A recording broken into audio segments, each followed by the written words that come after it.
Hello and welcome to Wednesday's Granada Reports. Thanks for joining us. Here's what's coming up on the programme tonight. An amber alert for heat with 34 degrees expected in the northwest. Temperatures continue to rise, and with weather warnings in place, the heat wave continues. Find out how long it is going to last later on in the forecast. Also on the programme, those leading the inquiry into grooming gangs make a pledge that victims in Oldham will have their voices heard.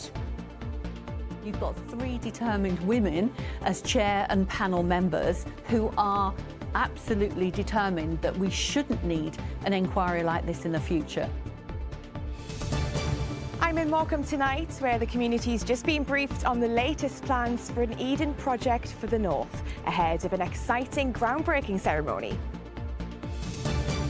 And how our four-legged friends are keeping cool and carrying on amid soaring temperatures.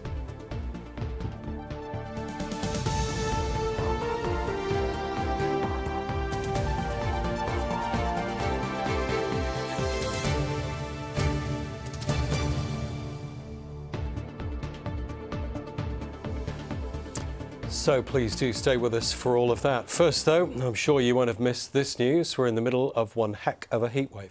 Yeah, the northwest baking in scorching conditions with an amber heat warning in force until midnight tomorrow. An amber warning suggests the impact of the weather could be widespread, with strain on infrastructure and an increased risk to health. Well, the Met Office has warned people to take extra care and stay hydrated, with temperatures expected to reach 34 degrees tomorrow in our part of the world. And the impact's already being felt on transport, with rail passengers facing disruption and a reduced timetable. Well, Joe will have the weather forecast for us later in the programme, but first let's speak to Victoria Grimes, who's at Liverpool Lime Street Station for us tonight. Vicky. Well, it has been absolutely scorching, as you say, here today, Katie. It's actually been the hottest June day on record in the UK. 36 degrees reached in parts of Hampshire. Here in the northwest, the thermometers hit 30 degrees, so incredibly hot. And as you can imagine, that's meant a disrupted day, a difficult day for many of those travelling on our rail networks. We've seen a slew of cancellations, reduced services and also temporary speed limits in place as train operators try and cope with and protect the tracks. Simply put, our infrastructure, so our tracks, our overhead wires are not designed for this level of heat, and the same is true of our train service. So we have issues around trains overheating, etc. So we recognise it's difficult, we recognise it's challenging. We've put in a reduced timetable to attempt to provide stability and certainty for those customers that do have to travel. We recognise it's not a situation we'd like to be in or our customers would like to be in, and that's why we're really encouraging people to only travel if absolutely necessary. It's good advice. Not always possible for everyone. So the advice from the rail companies is that if you do have to travel, make sure that you allow extra time, check before you start your journey, and take water with you. Now, that message about staying hydrated is something that NHS England are also making sure that we know about today. They said it's particularly important for everyone to keep hydrated in this hot weather, but especially those who may be vulnerable or with medical conditions. When we look at the impact that hot weather can have on people, particularly patients who have cardiovascular disease, kidney disease, lung disease, that the heat and dehydration can really exacerbate those symptoms. And also bearing in mind that a lot of these patients are on medications, the heat, dehydration and those medications can really impact on, for example, their kidney function. So keeping well hydrated is hugely important during this very hot weather. Well, despite those extreme heat conditions, plenty of people have been out and about enjoying the sunshine in the region today, like these sunbathers at Sale Water Park. It looked like they were having a wonderful time. Although it's not always as easy for those who have to continue working during days like this. And we've been chatting to people out and about in Liverpool who've had to carry on regardless. Well, our train was cancelled, wasn't it? Yeah. The original one, so we had to get a different train. But the journey itself was actually okay. Well, I mean, we've been inside for the majority of the day, and the air conditioning's not that strong. Like, do you know what I mean? Like when we've been back outside, but it feels when you go inside and then you're outside, it's not making a difference. I've been on the train for an hour, no air conditioning, so this has been a godsend. to be fair. You're on holiday, it's different, but it's just like sweaty out here. Sweaty hot. I really wish I'd had one of those fans out with me today. Now, with temperatures set to hit 34 in parts of southern Greater Manchester and Cheshire, it's sure that this weather is going to continue into tomorrow. We are on an amber weather warning alert. Joe will be telling you much more about that a little bit later in the programme. Victoria Grimes at Liverpool Lime Street tonight. Thank you very much. And as Vicky just said, we will have the full weather forecast with all those important details from Joe a little later in the programme. Yeah, plus we'll hear from Crony, who's been seeing how keepers at Knowsley Safari are looking after their animals in the heat, and he'll have some fantastic advice for pet owners too. But on to the rest of the evening's news now, and Oldham will be the first area investigated in a statutory inquiry into grooming gangs. The inquiry is being chaired by Baroness Anne Longfield and will compel individuals and institutions to explain their role in protecting children from being sexually abused. Yeah, it promises to give survivors a voice, but whistleblowers have already raised concerns. Elaine Wilcox is in Westminster tonight. Elaine, what's been the reaction? Well, today's announcement putting Oldham in that first wave of the statutory investigations is significant. It's costing £65 million, and its chair, the former Children's Commissioner, well, she will have the power to compel witnesses to give evidence and demand documents, asking for much greater scrutiny. Now, she has said that the survivors of abuse have been let down for decades. She admits that confidence is low, but she says this investigation, this statutory inquiry, will be different. What we say is, look, we have statutory powers. We've got a national spotlight like never before. And you've got 3 determined women as chair and panel members who are absolutely determined that we shouldn't need an inquiry like this in the future. Well, previous reviews have found that children were let down by Oldham Council. There wasn't a cover-up, but they were badly let down. Today, Oldham Council have said they are backing this investigation. They said survivors are demanding this and they should be at the very heart of this process. I've also been speaking to Maggie Oliver, who's the detective turned whistleblower, and she says that the survivors of abuse need to have the same legal representation as those giving evidence. She says without that, they remain powerless. She was damning today. She said there have been too many reviews and they've gone nowhere. And many of us will remember that she stood alongside Andy Burnham, the man of the moment, back in 2017 when he was mayor, and he launched the new investigations and police investigations. Now, she said there was great optimism there, but today she said she is disappointment years on, because she says he was happy to expose past failings, but she says survivors wanted a lot more, and she says there was missed opportunities in terms of safeguarding and accountability, and that these grooming gangs are still operating today. We'll talk about Mr Burnham. Prime Minister's questions was today. Any sign there of the new MP for Makerfield? Well, the new MP for Makerfield, as we know, isn't usually shy of coming towards a camera or a microphone, but he is keeping a low profile at the moment. He wasn't at Prime Minister's questions and he cancelled an event in London today. But he has been having an important conversation with one of his challengers, potential challengers, James Jones. And after they chatted, he has said he's no longer going to stand, and he said he's reassured on his economic policy. And Andy Burnham has tweeted as well today. He's tweeted his support for Bev Craig, who's Labour's candidate in for his old job as the Greater Manchester mayoral election. And he said she's done an incredible job leading Manchester City Council, and she'll do an incredible job in the city region. So support there. But speculation this afternoon, which is certainly raising questions, that if he does become Prime Minister, apparently he's already having discussions about moving part of Number 10 to the north, part of the government operation to Manchester, keeping his commitment to devolution, and perhaps suggesting we're going to see a lot more northern cabinet ministers too. OK, Elaine in Westminster tonight, many thanks. Well, next, the plight of a Liverpool teenager who's been left with no option but to crowdfund for life-saving treatment has been raised during today's Prime Minister's questions.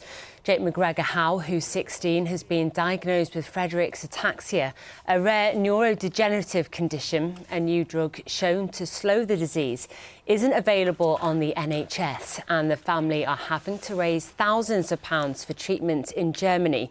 Jake's MP, Paula Barker, raised the issue in the Commons.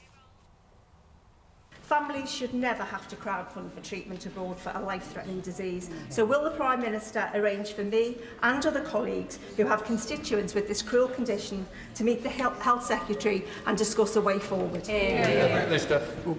Can I start by sending my best wishes to Jake and his family? The changes we've made to the way NICE evaluates medicines is already increasing access to innovative new medicines. I will make sure that she gets the chance to meet the Health Minister to discuss Jake's case. The former Coronation Street star Sally Lindsay has received an MBE from the Prince of Wales. The 52-year-old from Stockport, who also co-created ITV's Scott and Bailey, was recognised for her services to drama. Yeah, well done to Sally. Yeah, absolutely. Now, plans for a new attraction that could transform one of the North West's most deprived communities are on the verge of taking a big leap forward. The Eden project of the North in Morecambe has been years in the making. Tonight, what's billed as a celebratory event is taking place in the resort. Yes, those behind the scheme are updating the community on the next phase of the eagerly anticipated project. And Zoe Muldoon is there. Zoe? Yeah, welcome to a very hot and sunny Morecambe. More specifically, what will be the Bring Me Sunshine Garden. A nod, of course, to that iconic song by Morecambe's most famous son, Eric Morecambe. There's been a real buzz around here today. After almost 9 years in the making, Eden Project Morecambe is finally getting underway. Hundreds of people have come out, as you can see, to hear the plans about what's going to happen with this project. We're told that in 2.5 years' time, the seafront just over there will be transformed into a climate education project, a massive visitor destination. Well, the man in charge of the project told me earlier what we can expect. It focuses on the rhythms, you know, the notion that the tide goes out and comes back in, and the things that actually drive that is the sun and the moon. So we have this huge biome, the realm of the sun. It's going to be dripping with plants. If anyone's been to the Eden Project in Cornwall, it's about the same size as the Mediterranean biome there, and it's just a beautiful space. So a lot of people are expecting that. What they might not be expecting is the realm of the moon, which is a dark theatrical space full of theatre and technical know-how, I guess.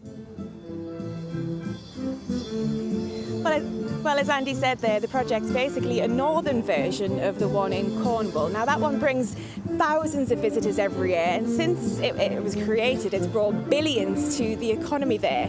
So the real hope is that this will really regenerate this town, draw visitors, tourists, create jobs, all of the things that help boost an area. Zoe, the plans were scaled back earlier this year. What's been the effect of that? Are people disappointed? Well, actually, Rob, the people that we've spoke to today are quite forgiving in that respect. There's sort of a communal acceptance there. With huge projects like this, there are always going to be delays and setbacks. By and large, the people of Morecambe are very excited about the town's regeneration. Well, it'll certainly improve Morecambe. It'll bring tourists back in, which is good news. We've all got memories of what it used to be like back in the 50s and 60s. And if this is just a start at getting it back to anything like that, it's fantastic. I'll be very excited when it happens. It's just been forestalled for so long now. So they've just broken ground, lots of people very excited. The hope is that this project will be just as successful, if not more so, than the one in Cornwall. And with this gorgeous setting, why wouldn't you want to come to Morecambe? Zoe in Morecambe tonight, thank you. Love to be there. Well, you're watching Granada Reports, still to come tonight. How the residents of Knowsley Safari are keeping their cool as those temperatures soar. Heat and humidity is rising. The heat wave firmly in place here in the northwest, but how long will it last? I'll have all the details in the weather forecast in a few minutes. Let's take a look at what's to come on the ITV Evening News, which follows us at 6:30. Here's Kamal. Coming up, Britain bakes under extreme heat with the red weather alert extended and hundreds of schools shut in England and Wales. A shocking inquiry finds more than 500 mothers and babies died or suffered harm due to failures in maternity care in Nottingham. And Scotland gears up to face Brazil, but can they secure a win? Join me for those stories and more at 6:30. Time for sport now, and where else to start but England expected better at the World Cup. Here's Mike. Yeah, they got us all excited with that win against Croatia, didn't they? But the second group game, fair to say, less entertaining. But don't panic is the message from the England camp after last night's frustrating goalless draw with Ghana. Everton keeper Jordan Pickford barely touched the ball all night, but he did have time to chat to us after the game. Here's David Chisnell. Profoundly disappointing. No drama, says Everton and England #1 Jordan Pickford. After the Three Lions' drab draw with Ghana very much lacked drama. Goalkeeper Pickford decides to come. The goalkeeper was involved in a couple of heart-stopping moments in the game. It's as big a moment of peril as England have faced. But the goalless draw was enough for Thomas Tuchel's men to all but seal qualification to the World Cup's round of 32. Unfortunately, didn't get the win, but it's no drama. We've got a point and we go again against Panama to top the group. We want to win every game we're playing. We don't want to draw games, but it's about not losing it. We won the other day and everyone was super high. Now we draw. Is it that everyone's going to be really low? No, it's just keep calm, even kill and learn and try and do better next time. James O'Reilly. Manchester City's Nico O'Reilly was involved in one of the few moments that got England fans at Box Park, Liverpool to their feet, as it was the Ghana fans who went home happiest. We are absolutely buzzing. We all came down, supported the lads. How many of us is there? About 8 of us. Yeah, we about 1,000 England fans. We were the loudest. Standard England game, wasn't it? We get one every World Cup, so everyone gets all excited that you draw 0-0. But it's a decent point, isn't it? Group game, bit boring, but still up there and can go through. For our one bad game, I'll do it now. We've got Ghana. Ghana's a very good team. Like we can't forget it. We can't forget that Ghana's a very good team. I thought it'd be at least 3-0. But anyway. I hope they come out better next game. Yeah. Disappointing. We're all behind them. Come on, England! Are you still confident England can go far in this tournament? I still think we'll win the whole thing. Well, England winning the World Cup may seem a long way off yet. Next step is an improved performance and win against Panama on Saturday to top their group and get the fans purring again.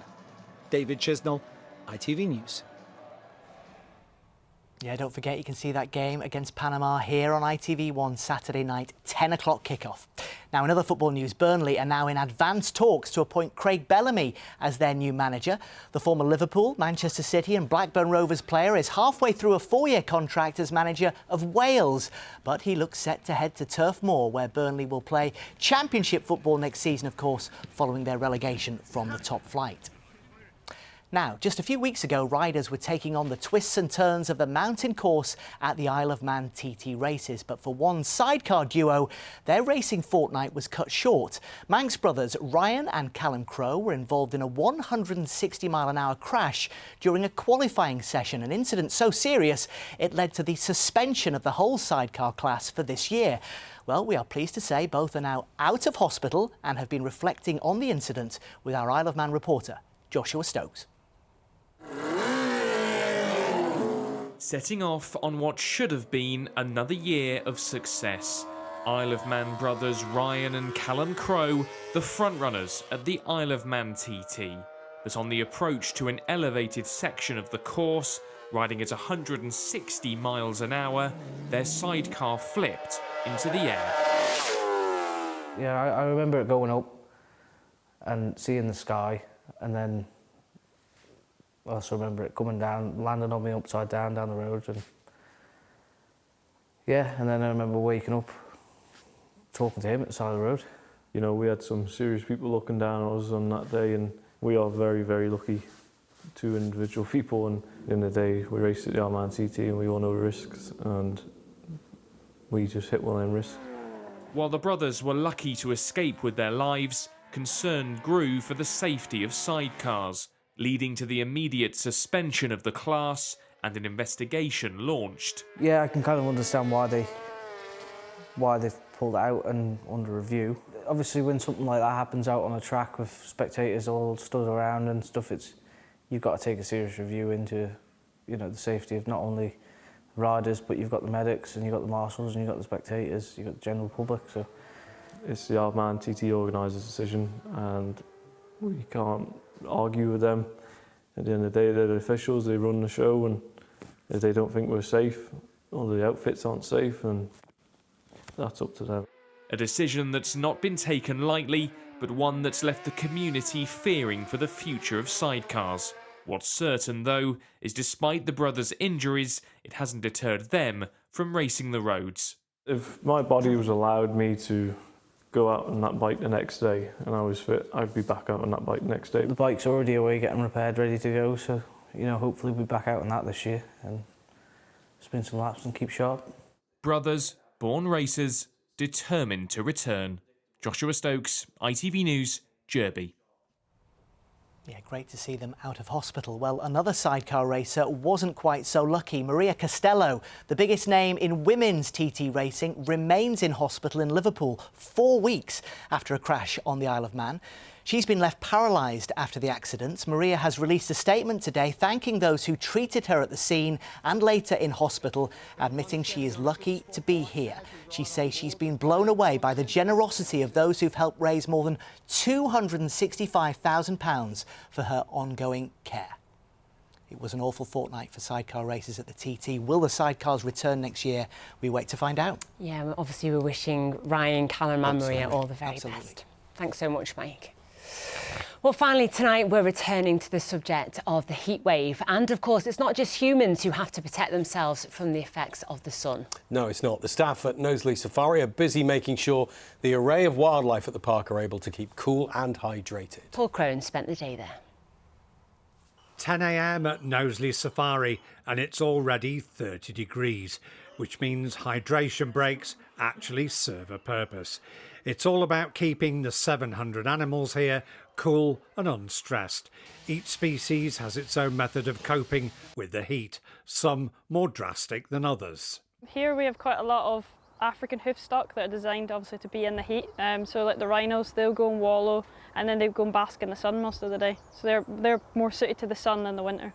As the temperature rises, staff bring in big blocks of ice before Amur tigers Zakira and Yuki are let out to quench their thirst. Unlike us, a lot of them won't sweat, but they do pant, a lot like our domestic dogs and our cats. But also behaviourally, they'll just move into the shade. We also give them as many options as we can to move into dens, move into the shade, and we provide as many options as we can for them. So we'll wet down dens, we'll provide extra water, extra enrichment in terms of ice, things like that. And it's the same for the Andean bears. Keeping hydrated is a built-in sense, and finding shade comes as second nature. They do feel the heat the same as we do. They're used to our climate, but yeah, they've got free choice. They don't have to go to work all day. They can go and sit in the sun or sit in the pool. They're quite lucky. Most of our animals, thankfully, are intelligent enough that they will just sort of move into shade. They'll take a drink and they'll sort themselves out. So luckily for us, we don't have to really intervene. And talking of animals, do not, I repeat, do not use human sunscreen to put on your dog or cat, on its ears, its nose or its paws, because the ingredients in human sunscreen is toxic to animals. And for the camels, shedding coats in June and staying out of the sun always works. Paul Crone, ITV News, Knowsley. They must have a massive freezer for those ice cubes, mustn't they? Huge. So how long will the heat wave last? Well, here's Joe with the all-important forecast. Why do I need a shower? I've been out in the rain. The faster you go, the sooner you'll be out. You'll save water too. United Utilities sponsors ITV Granada weather. Hello again. The heat wave continues here in the northwest with an amber warning in place from the Met Office for extreme heat. Again tomorrow. It's really not until Sunday that heat and humidity begins to ease here in the region, with temperatures returning closer to a seasonal average. We can see the details of the amber warning extending up into the northwest of England. Tonight and tomorrow particularly hot, but another very hot day to come on Friday. This evening, humid conditions, bits and pieces of cloud for the Isle of Man, parts of Cumbria, elsewhere. Clear skies, but our urban areas not falling much below 20 degrees tonight. Manchester at 22 gives a really hot start to the day tomorrow. Those the sun times. It'll be up at 4:41, setting at 9:46 tomorrow evening. For the northwest of England, the Isle of Man, virtually unbroken sunshine from the word go. It could turn hazy at times, but winds are fairly light and temperatures will climb rapidly through the day. Tomorrow afternoon, peaking at 34 Celsius for the likes of Cheshire, and another hot and humid night to come tomorrow night. Looking ahead to Friday, there's scope for 1 or 2 heavy and thundery downpours with some hail to end the working week. Very hard to pinpoint where these will be. For many of us, it will be another dry day and hot, 30 Celsius on Friday. By the time we get into the weekend, returning to something perhaps a little bit more civilised, but 27 Celsius, still very hot for the time of year. Into Sunday, there's a real shift in wind direction. Fronts will be nudging in for the west yet again. A few showers perhaps to end the weekend. And temperatures at 21 Celsius, 70 Fahrenheit, far more civilised for the time of year. United Utilities sponsors ITV Granada weather.